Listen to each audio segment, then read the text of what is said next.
Why in the Gospels are demons called unclean spirits? It's because they don't take a bath? Because they eat like stuff they shouldn't? No. What are, other than like food laws in the Old Testament, what are some other things that make something, either an animal or a person, unclean? Forbidden mixtures. This is why the Watchers are called bastard spirits in the Dead Sea Scrolls, because that's what they are. And they're unclean spirits. I could cite you sources where guys write their dissertation on the phrase unclean spirit. Where does it come from? How is it used? That will make this point. It's just, again, this is what I try to do. I try to give, scholarly material, make it decipherable, because it is kind of important in terms of the worldview of what we're talking about. You have the lesson to learn from Genesis 6 ultimately is not about giant stuff. I mean, people love that stuff, but it's really not about giant stuff. It's about understanding that you have supernatural enemies who enjoy your destruction. It's about your living a legacy that is partly your fault, but partly one imposed upon you by intelligent evil. Now you can say, well, all those guys are locked up in the abyss, and they are. Okay? They are. Demons are at times allowed to get out, like in the Gospels, and they possess people. They harm individuals. That's not our real problem. Our real problem is the next set, which are different. But the idea that there is intelligent evil out there that seeks your destruction is an important one. Now, when it comes to the biblical story, it's kind of interesting. Who destroys the lineage of the Nephilim in the Bible, in the Old Testament? Okay, Moses and Joshua in the conquest. And then the last, in fact, Joshua winds up his conquest narrative this way. How does Joshua define success? It's in Joshua 12, or Joshua 11, 21, 22. It says, there are no more Anakim in the land, except the ones that escaped to the Philistine cities. Where do we find the vestiges of them later on? It's Goliath. He's from one of these cities. Goliath has, some brothers too. It's David's men who take care, and David, of course, of the rest of the line. Isn't it fascinating that Moses, Joshua, and David, who are three archetypal figures of the Messiah, wind up destroying the giant clans? That's not a coincidence. Moses, the Messiah is the prophet like unto Moses. Joshua, it's Yeshua. I mean, how clear can that be? Okay? Captain of the Lord's host and all that. And of course, David, the man after God's own heart, the messianic archetype. Again, none of this stuff is coincidence. It's designed to get you to think in a certain way, in this case about evil. The messianic role is telegraphed, somewhat cryptically. Now, again, we don't have time to go into all these things, but you could go to YouTube. God forbid I send you to YouTube. Because, I'm on YouTube so many times and don't know how I got there. But if Google my name and like the time of Jesus' birth, there is specific imaging about the timing of Jesus' birth and the times and the seasons that is a direct polemic. It's a theological poke in the eye to the Watcher story. There are women in Jesus' genealogies whose lives mimic the circumstances of either sexual rebellion or sexual crimes committed to them. All four of the women in Jesus' genealogy have that. You get Paul's reference in Galatians 3:19-20. The law was added because of transgressions, plural. So it's not like Adam and Eve, because they do like one thing. What if the transgressions we're talking about here are the crimes of the Watchers? because Galatians 3 goes into chapter 4 and talks about the timing of Jesus. In the fullness of time, the Son of God was born. You actually, again, if you read Unseen Realm, you're going to get all this, but there are actually Jewish texts that develop that thought, that the law was added to circumscribe or put halters on, put boundaries around human self-destruction that was proliferated as a result of what happened here before the flood. The law is added to help humans slow down in their self-destruction, is the point. Again, I'm not inventing any of these ideas. This is all ancient material that provides context for what Paul's saying and other writers. And, I know Stovall just recently preached a message on 1 Peter 3. Why does Peter mix the flood, the angels that sinned, the spirits in prison, Noah, the ark, and the resurrection? I mean, what is he on? I mean, what is this guy thinking of? Did he just say, I need a chapter to write, I'm going to take all these things, toss them in the blender, and hit the switch, and then we'll just write something? No, all of those things are related in his mind because of this whole issue. The resurrection deals with depravity because you have a resurrection, an ascension, and then the Spirit comes to indwell people to help them not destroy themselves. Again, all these things are connected. The big one in many ways is the last one here, the third rebellion. This is the Sunday school story we all know, but we never see. Because again, we're cut off from some material. We all know the story of Babel, Genesis 11:1-9. What we don't know is this one. When the Most High, again, that's not a brain teaser, we know who that is. When the Most High gave to the nations their inheritance, when he divided mankind, and when he fixed the borders of the peoples according to the number of the sons of God. Wait a minute. When the Most High gave the nations their inheritance, divided mankind, he fixed the borders of the peoples according to the number of the sons of God? But the Lord's portion, but Yahweh's portion is his people. Jacob is his allotted heritage. Okay, when was humanity divided into nations? That would be Babel. So when God did that, when he punished humanity because he wanted them to overspread the earth, God repeats the Edenic mandate after the flood to Noah and his sons, and it's from his sons that all the nations in Genesis 10, derive from in some way. Instead of overspreading the earth, though, they congregated a place called Babel, and they built a tower, to make themselves a great name. So God says, okay, this is like the opposite of what I asked you to do. So let me get this straight, God says. We had a fall in Eden. You got expelled from that, and that meant death and estrangement from me, your Father and your Creator.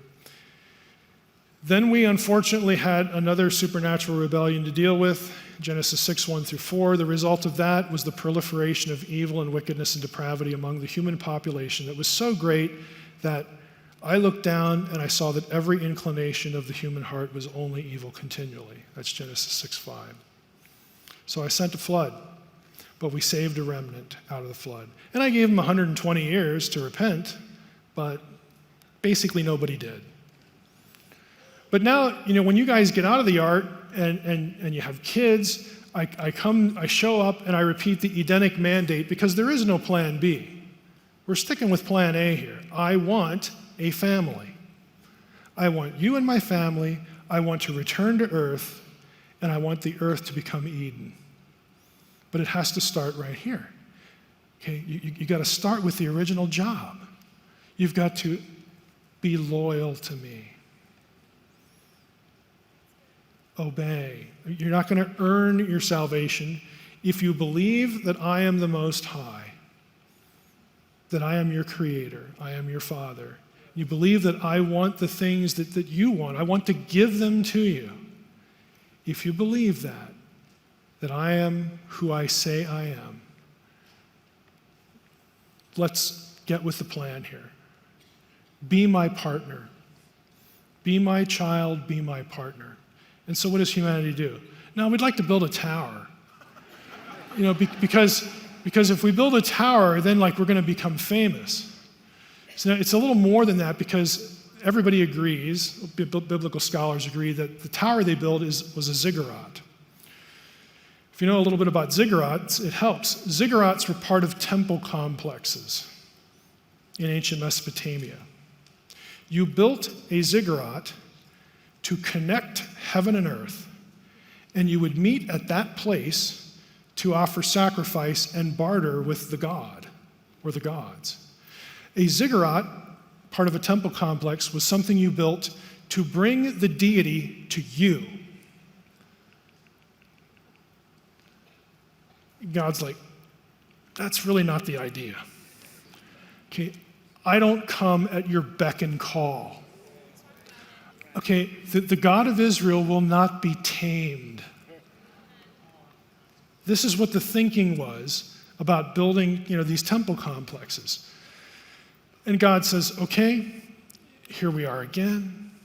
You don't want to be loyal to me. You don't want me to be your God. You don't want these things. I'm going to give you what you apparently are asking for. I'm going to give you a divorce. I'm going to disinherit you. I'm going to cut you off from me. I'm going to disperse you and divide you up geographically, and I'm going to assign each of the nations, to one of the sons of God. And they're going to get assigned to you too. And what I want them to do, again, this is wider in the Old Testament, what I want them to do is I want them to essentially be placeholders. I still love humanity. I don't want humanity enslaved and destroyed and corrupted and basically ground into dust. And I certainly don't want humans to worship the other gods, because I'm their maker. So what I want is I want the nations ruled justly according to my character and my principles. But I'm done with you. I'm going to judge your wickedness, and we're going to see how that goes. In the meantime, verse 9, here's what we're going to do. There is no plan B. So what I'm going to do, if you're not willing to be loyal to me, is I'm going to create more humans. I'm going to take one guy from Ur, his name is Abram, and his wife is Sarah, and they're perfect because they can't have kids. They're perfect because I'm going to supernaturally enable them to have a child so that everybody knows this nation, their descendants exist because of my power. That's what we're going to do. So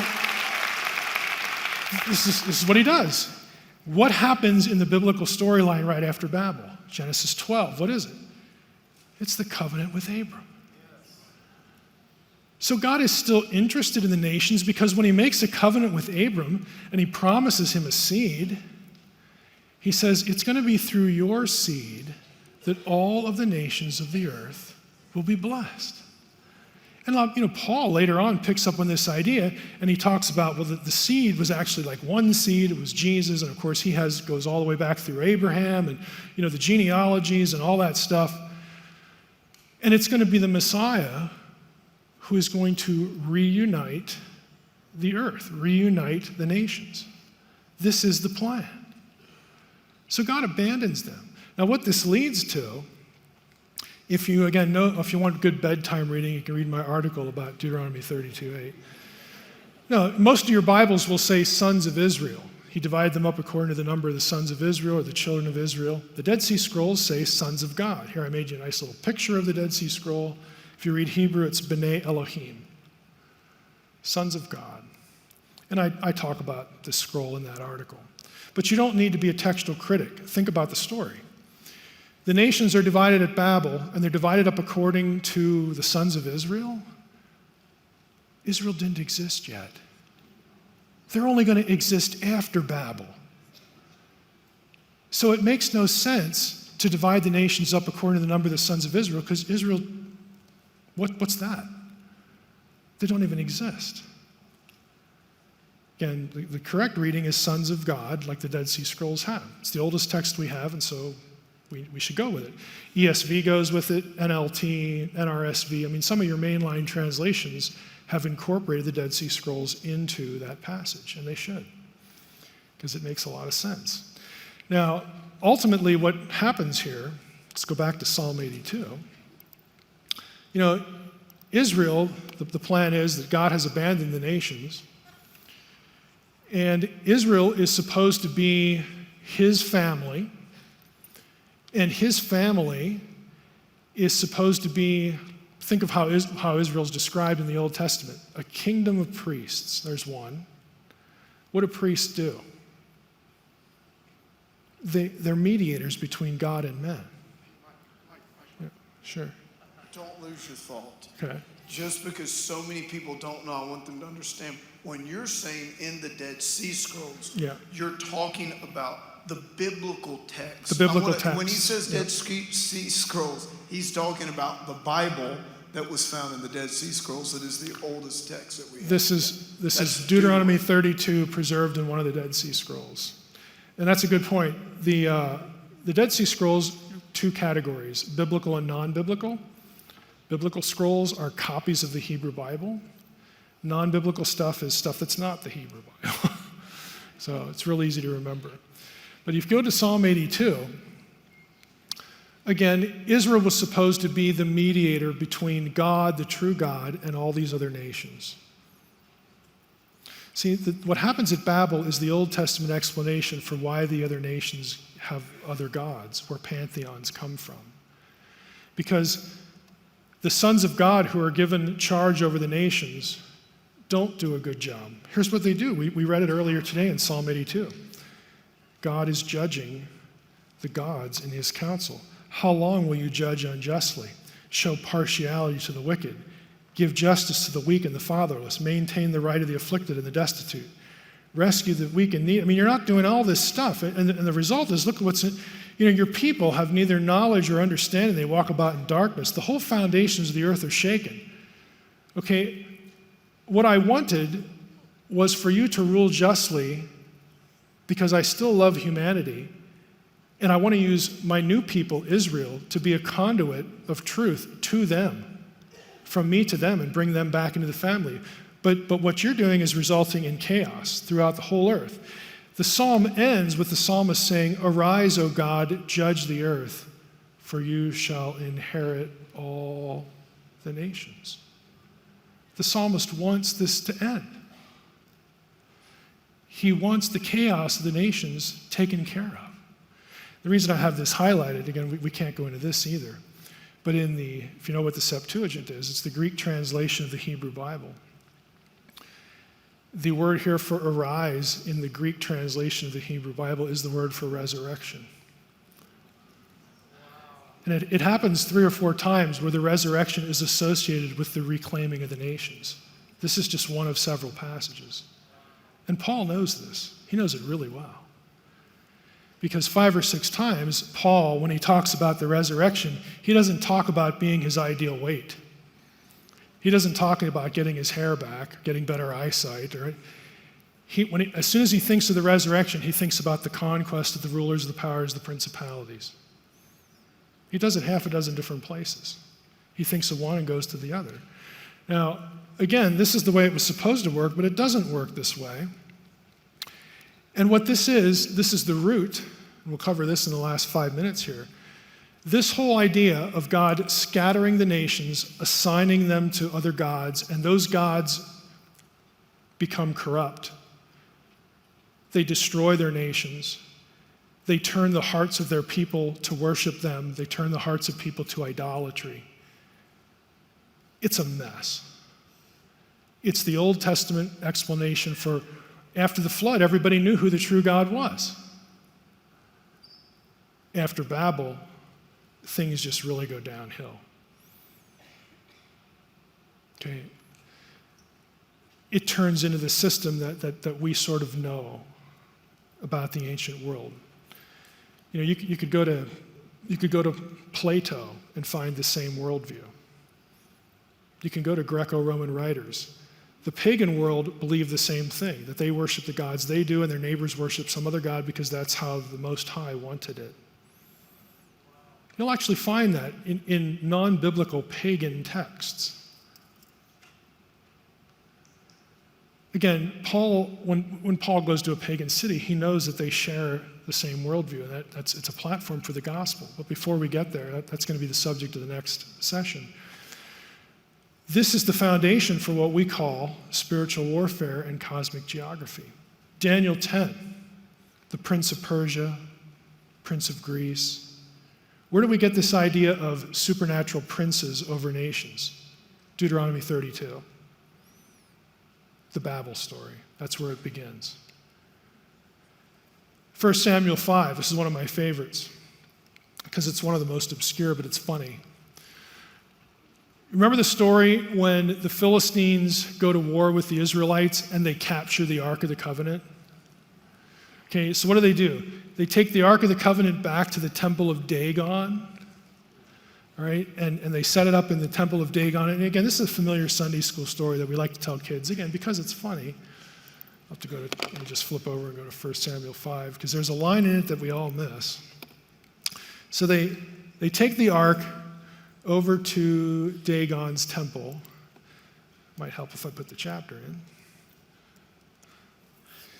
And here's the story. They took Dagon, put the ark in front of Dagon. Verse 3, when the people of Ashdod rose early the next day, behold, Dagon had fallen face downward on the ground before the ark of the Lord. So they took Dagon and put him back in his place.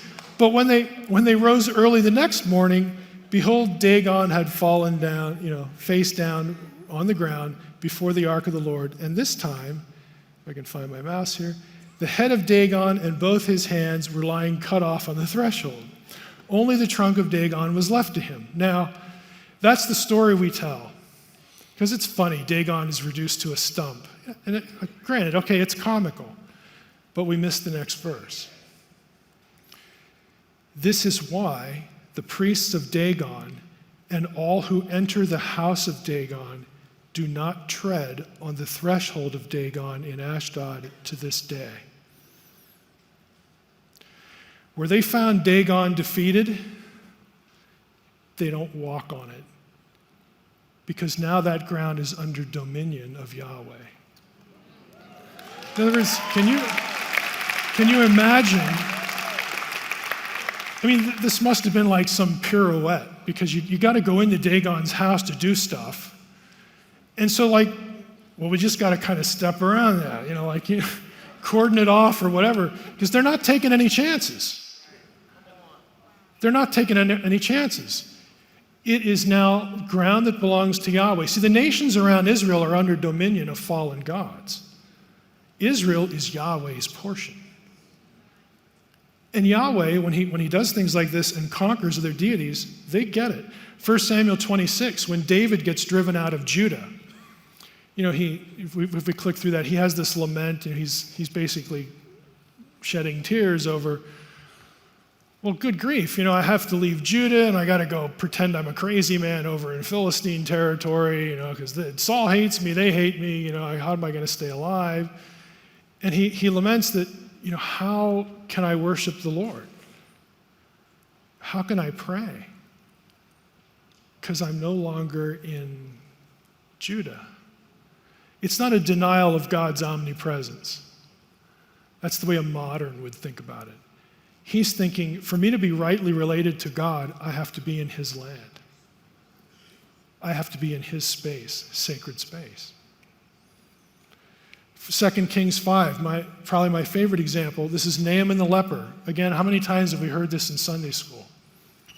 So Naaman has leprosy, and he's got a little slave girl living in his house that they captured from Israel. And I'm paraphrasing here, but she's doing whatever task she's doing, and here comes Naaman, the captain of Syria. He's a big dude. and he's whining about his leprosy. I mean, I'd whine too if I had leprosy. And the little slave girl says, well, why don't you just go down and see Elisha the prophet? Like, he'll take care of that. And he's like, what? Sure, just, go down and visit Elisha. So he takes a bunch of his men and he goes to Elisha in Israel. And he gets to Elisha's house and the prophet won't even come out to talk to him. He says, yeah, I know he's here. I know who he is. Just tell him to go dip in the Jordan 7 times. He'll be okay. So Naaman's like, this is disrespectful. Doesn't he know who I am? And he gets all in a huff, we're just going to go back home, And again, his servants say, well, again, Mike's paraphrase, well, if he'd have told you to do something crazy, you probably would have done it. Oh, yeah, But the Jordan is like, we got better rivers back home. What is this thing? It's like a little sewer or something, And his men say, well, what's the harm? Just try it. So he says, okay, I'll try it and then we'll go home. So he dips himself 7 times in the Jordan. What happens? You know the story. He's healed. So he can't believe it. He's thrilled. He goes back to Elisha's house, and this time Elisha comes out to talk to him. And, Naaman's like, thank you, I can't believe it. Can I give you something? Can I pay you something? I mean, this is just amazing. And Elisha's like, no, we're not doing any of that. And so Naaman says, now I know that Yahweh is the God of all gods. And he says, from this point forward, I will not sacrifice to any other. And then what does he ask Elisha for? Anybody remember? So this is the part of the story we skip over. He asks him for dirt. He said, would it be okay if I fill the bags of with dirt and as much as my mule train can carry, take it back? Because I'm an important guy. I got to go home to Syria. And part of my job is I have to go into the temple of Ramon with the king. And the king's kind of old. And when the king bends over, I got to do this, But I want, he wants God to know, and he wants Elisha to know that I'm not worshiping Ramon. Now, he probably used the dirt to spread out at his house somewhere to offer sacrifice on what? Cosmic geography, on holy ground, land under dominion of the God he knew was real. I mean, maybe he took some with him in the temple of Ramon, put a little bag, put some in my pockets, I mean, who knows? But he wants dirt. I mean, you can't understand the impact of that whole scene without Deuteronomy 32. This is Yahweh's portion. He has dominion over this land. We are attached to him and his land. Everything else is hostile. It's under dominion of something else. Deuteronomy 32 frames the entire rest of the Bible. Because from this point on, it's Israel against the nations, and it's Yahweh against the gods. That's the whole story right there in a nutshell. It frames the entirety of the Old Testament. And since this is where we get the Prince of Persia, Prince of Greece, all this stuff, okay, that gets picked up in the New Testament, both in the life of Jesus and in what Paul says and in our ultimate destiny, believe it or not. All those things bleed back into what we just talked about.